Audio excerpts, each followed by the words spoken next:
The blame game has begun. Could things have been different?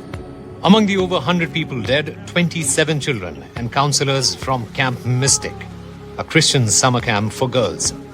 Their cabins torn open by a river that rose from 3 feet to 34 in just 90 minutes.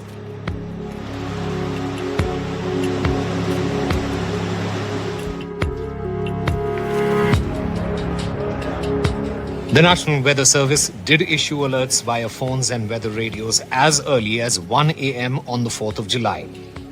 But critics say those alerts were confusing, delayed, or ignored.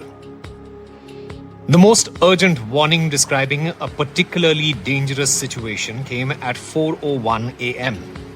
By then, the river had already begun swallowing cabins.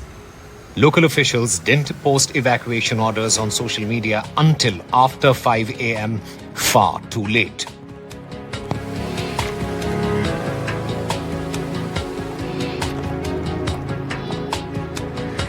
In an area known as Flash Flood Alley, alert fatigue is real.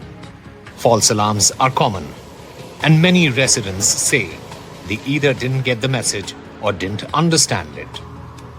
Democrats, led by Senate Majority Leader Chuck Schumer, are demanding a federal investigation into the disaster, asking whether staffing cuts and vacancies at the National Weather Service delayed vital coordination with local emergency responders. Senator Schumer says 2 key roles at the NWS office, the warning coordination meteorologist and the science operations officer, they were vacant. These roles are said to be crucial. They're the ones who translate weather data into evacuation decisions.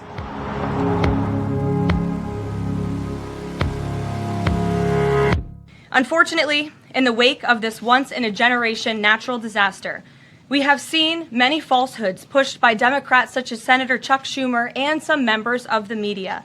Blaming President Trump for these floods is a depraved lie, and it serves no purpose during this time of national mourning. Well, the alerts imminently were sent out before the flood when people were sleeping because the flood hit in the very early hours of the morning. So people were sleeping in the middle of the night when this flood came. That was an act of God. It's not the administration's fault that the flood hit when it did. Years ago, Keer County considered installing a siren system. It was rejected, called too loud and too expensive. Today, the cost is counted in children's shoes. One Coast Guard swimmer saved 165 lives at Camp Mystic. But as Sergeant Jonathan Lamb said, the last live rescue was Friday. Since then, it's been recovery and heartbreak.